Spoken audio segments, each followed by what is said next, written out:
How's it going, everyone? My name is Derek Afasi. I'm the owner of Afasi Financial Group and RetireSharp.com. Today's topic, I want to discuss with you what are the best annuities for retirement income and really go into a pro and con analysis on common mistakes that individuals make when looking to purchase an annuity contract and then how to really look for the best annuity for the individual situation. So, if you're 50 years old and you want to place your dollars into an annuity, what might be the best option for you, or how to really look at that 30,000 foot view and say, okay, these are the different offers. This is how I decipher what the best offer is so I don't fall victim to that, most common mistake. And you could compare that to an individual that's age 60 that's looking to trigger income in the next couple of years.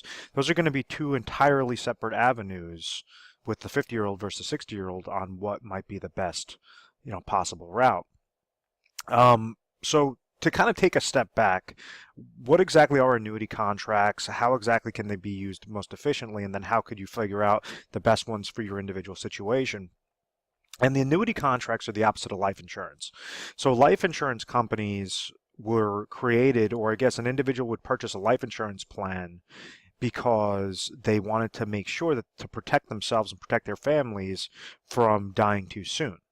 So they would be paying these small premiums, either every month or every year into a plan. God forbid they were to pass away, you have a lump sum death benefit amount that gets paid out to the beneficiaries. Annuities are the complete opposite of that. What happens is an individual would place a lump sum to an insurance company, and then that insurance company is going to guarantee them a set stream of income payments, whether on a monthly basis or an annual basis, to protect them from living too long. So both of those concepts, whether you're utilizing a life insurance concept or an annuity concept, they're all using the law of large numbers. So, how are they able to guarantee on a life insurance side a lump sum payment? Is they're using your dollars along with millions of other premiums to therefore understand the actuarial data that says statistically we should be able to collect these much amount of premiums to therefore invest it on the back end so that we're profitable. Same concept with annuity contracts is if they have the statistics, if they have all this actuarial data that says if a 60-year-old is placing their dollars with us and we understand that this person's going to trigger income at age 65, what are the exact decimal point? What is his projected age, his or her projected age that they should be passing away? So they utilize that data in conjunction with the law of large numbers with all these premium amounts to make that company profitable. So the first type of annuity contracts that came out were immediate annuities. What happened was an individual would go and say, I have $100,000. I want to go to an insurance company and purchase an annuity contract. And let's say this person is 60 years old. They go to this insurance company. That insurance company has a law of large numbers, and they say, okay, Mr. and Mrs. Client, because you're giving us $100,000, based upon your mortality table, we project that you're going to live until age 80, let's just say. So what that would equate to, and this is really, easy hypothetical example, is going to say $5,000 per year. We will guarantee you to cover your entire life. So this is the form of annuitization. This is the form of immediate annuities when you're looking at like single life only options, different things like that. And what this insurance company is saying is, okay, this person's 60 years old. We project that they're going to live for 20 years. We're going to pay them $5,000 per year. Now, the problem with this is an individual would go set up this contract, live a couple of years. Let's say, God forbid, they passed away after only 5 years. They would have been paid out a total of $25,000, and then the insurance company was able to take their lump sum, reinvest that on the back end, and then on top of it, make a $75,000 profit because this was projected on this person's life only. So some individuals would be living past that 20-year mark, where therefore they're now getting into the insurance company's pocket, and that every year past that 20-year mark that it would have paid back their $100,000, they're now saying, okay, well, I'm having $5,000 extra dollars, $5,000 extra dollars, $5,000 extra dollars. So for the individual that lives to age 100, they received an additional $100,000, and that was a profitable move for them. Majority of the times, because the insurance companies are controlling the actuarial data, they would say, okay, well, one person might pass away too soon, the next person might pass away too soon. Even if that person lives past that certain break point, they've already been able to make interest off of those monies because they're receiving it in the form of a lump sum. So a lot of individuals didn't necessarily like that concept of annuitization. They didn't like that concept of the single life only income because they're saying, I'm getting paid $5,000 a year. I understand this is going to last me for the rest of my life, but God forbid if I pass away within that 20-year mark, now my family receives nothing. I saved up this $100,000. I wanted to make sure to leave it to my family members, and now they don't receive a single dollar. So that was the problem with single life only plans or annuitization type contracts. So after the early 2000s, you had these types of contracts that came out that are annuity contracts with something known as an income rider. So we understand annuitization is when the individual is surrendering full control of their monies, receiving a guaranteed lifetime payment. But if this person passes away too soon, now all those dollars that they thought were that they didn't use up, rather than have that go to the beneficiaries, it would go directly back into the insurance company. So it's just going to add to that insurance company profits. So insurance companies, what they try to do is push a lot of the annuitization. They try to push a lot of the immediate annuities because they understand that that's what's going to be most profitable for them. You had the other variation that came out, which was annuity contracts. You could have it on variable annuities and fixed index annuities. And they have this concept with an income rider that somebody could attach to it.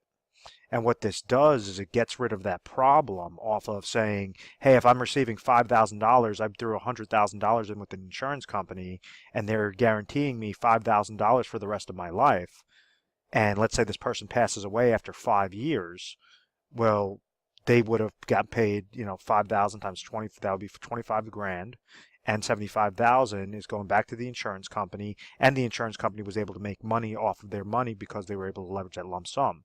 When you utilize like a variable annuity or fixed index annuity with income rider, understand I hate variable annuities to begin with, but I do like the concept of an income rider.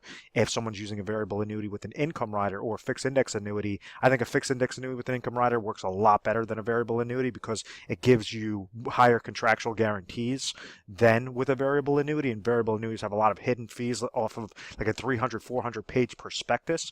So there's a couple different features there. But if we're talking about the retirement income play, what this does is, let's say if you have $100,000 and you have it with an insurance company that you attach an income rider to it, what this does is it says, okay, you're going to have your physical money account, which is known as an account value.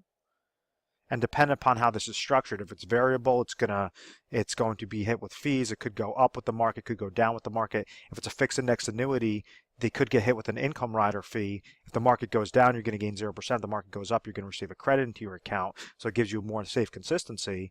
So let's say if the market goes, hell in a handbasket, doesn't really gain anything, and this person attached an income rider to this, and that income rider is allowing them to receive $5,000 of lifetime income, well, that $5,000 is going to be deducted from that account value each and every year. Let's say if all things remain equal, same exact scenario, this person passes away after 5 years, they would have $75,000 that's sitting in their account value. They would have been able to receive that $5,000. God forbid they pass away. Well, now $75,000 gets left over to the beneficiaries. So it allows the individual to have more control. Let's say if they live past that 20-year mark and there's nothing left in this account value and they keep living and living and living, they live into their hundreds. Well, just like this annuitization phase where they're getting into the insurance company's pockets, that's when it's profitable. This contract with an income rider, once again, there's going to be a break-even point right when there's no more dollars left to leave as an inheritance. That means now you're taking from the insurance company. Now you're in the insurance company's pockets to receive that $5,000 of lifetime income. So each year that you're living, you're basically sticking it to the insurance company that much further and further and further. So the income riders can be a very good way on how you're trying to decipher what are the best annuities for retirement income. The problem with the income riders is you have so many different, what I like to call smoke and mirrors, so many nice shiny objects out there that is more of a distraction, more of a marketing ploy for insurance companies to try to act like their products are very good. What I mean by that is like you might have came into contact with, I talk a lot about like a hybrid annuity or annuities with income riders, and you might see some contracts say, oh, we're going to give you a 10% premium bonus, or we're going to give you a guaranteed 7% roll-up. What exactly does that mean? And when you're looking at like a retirement situation, the best ways to leverage annuity contracts for guaranteed income or for retirement income is when you're looking at your specific scenario. So I always say a very important aspect of retirement planning is making sure that your income sources are covered. If we take a quick example of we're sitting down with a client, and let's say they're currently age 60, they want to retire at age 65. And at this age 65, they need exactly $50,000 of income per year to last them for their life or theirs and their spouse's life for the rest of their life. So at age 65, maybe they're going to trigger Social Security income, and that Social Security income is going to be $30,000. So this tells us that there's a specific income gap. Let's say this person's not receiving pension income. They don't have any other guaranteed income sources. What they can do is say, okay, my gap is $20,000. I'm currently age 60. I might have different qualified assets such as 401ks, IRAs, cash accounts. What we could do is leverage an annuity contract, the best one that's going to be a 5-year deferred contract that will produce us this $20,000. So this person could get set up into a deferred income annuity that goes along that same concept of annuitization, where you're losing full control of your monies. You're losing a lot of your control of your monies, and this is where insurance companies love to pitch you on the deferred income annuities. Or you could set it up on a hybrid annuity that says, okay, you get to control your account, allow your account to grow, but then you could still receive a contractual guaranteed income through that lifetime income rider that you're attaching it properly. So it's all about finding which one is the best contract out there for a person age 60 looking to trigger income at age 65. So I guess the question is, how do you know whether or not you're getting set up with a good contract or a bad contract? And unfortunately, there's about 1,200 plus different scenarios that an individual that's in a particular state, that is at a particular age, that has, in this example, a 5-year deferral, that they have all of these different options, over 1,200 plus different options. So it's important to really decipher what is the BS, what is the smoke and mirrors that a company's telling you about a 10% guarantee or a 7% guaranteed roll-up. What exactly does that mean? So this is the easiest example that I could create. If you're utilizing $100,000 worth of examples, you could break down which one is a good contract versus which one is a bad contract, because you could see specifically what is their cash flow number, what exactly is that payout rate, how much income are they receiving in this example. So like, let's say we have an individual that's age 60, that they're going with company A that's giving them a 7% guarantee versus company B that's giving them a 5% guarantee. This individual, and we're just going to use simple interest just for really easy math. And when you're looking at this, you're saying, oh, well, 7% is obviously higher than 5%. This is going to give us, a much higher income stream, with company A as opposed to company B. Now, be mindful, this slide is not talking about the account value, not talking about your actual physical money. This is just talking about that income rider side, that income base. And the way that this is calculated, it's nothing more than a calculation account. It's a phantom account. So this is not your real money. When you're seeing a 5% guarantee or 7% guarantee on the roll-up, all that's saying is that this income base, this income account is going to grow up by a specific dollar amount, and then right when this person wants to trigger income, it's going to be based upon what their age is, and that's going to equal something known as a payout rate percentage, and you're going to multiply that payout rate percentage by whatever that value is at that specific time. So it's going to be the income base multiplied by the payout rate percentage or withdrawal rate percentage, and that's what's going to equal your lifetime income. So in this example, you're going to say, okay, well, if a person's 60 years old, they're looking to trigger income at age 65, their actual income base, when we're comparing the two income bases, this is 107 versus 105, 114 versus 110, et cetera. At age 65, this individual has an income base of 135,000. This person has an income base of 125,000. So when someone's looking at this on the surface, they say, oh, 135 is higher than 125. This must be a much higher income side, right? And no, because the calculation works with what's the income base multiplied by the withdrawal rate percentage. So if we have company A that has a withdrawal rate percentage of 4%, but company B has a withdrawal rate percentage of 5%, the actual values, the annual payout amount is $5,400 versus $6,250. So even though everything on the surface looked like company A was a lot better of a deal, this person, if they place in the $100,000 deposit, they're able to receive a 6.250% cash flow off of their original $100,000 as opposed to a 5.400% cash flow. So It's very, very powerful. That's how you're able to decipher the smoke and mirrors, or saying, okay, what's a good guarantee? What's a bad product? So rather than get held up in, oh, this is a 7% guarantee versus a 5% guarantee, no, what are the actual values? Why are you placing your dollars into this contract, and how can you try to squeeze out the most amount of leverage of the highest income play possible if income is your specific goal? So what we have in office is something known as a retire sharp planning system, where it's able to take an individual situation based upon their age, based upon what their goals are when they want to retire, break down their analysis, and then siphon through the 1,200 plus different options and say, okay, you have company A is going to be in first place, company B will be in second place, company C will be in third place. These are the pros and cons of this one versus, company C. These are the pros and cons, etc. This is what we would recommend. Or you could splice up a portion in company A, portion in company B, portion in company C, and diversify amongst those three, those three specific contracts, so that it's providing you the best annuity for retirement income.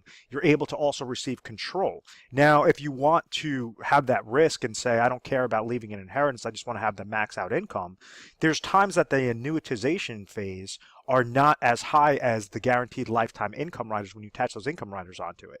So you're essentially really shooting yourself in the foot when you're going with those annuitization, when you're going with those immediate annuities, as opposed to structuring out an annuity plan properly. And what we try to do is make sure that we're taking your scenario and we're breaking down to very simplistic terms. One of the benefits of our agency, we're an independent agency. So we're not captive. It's not as if you're walking into insurance company XYZ and saying, hey, I'm interested in an annuity. And, surprise, surprise, they're only going to be offering you that one company and their one annuity contract. The odds that that one contract is going to be the best out of the 1,200 different scenarios is slim to none. And the reason why this is so powerful is, let's go off of that same example. And we understand what the cash flow percentages are, and we're going back to that gap. We said before with the example that the gap was $20,000. If we go with company A, which is the common mistake that people make, they would say 20,000 divided by 0.05400 would equate to $370,000 being placed into a contract that will produce them that $20,000, $370,000.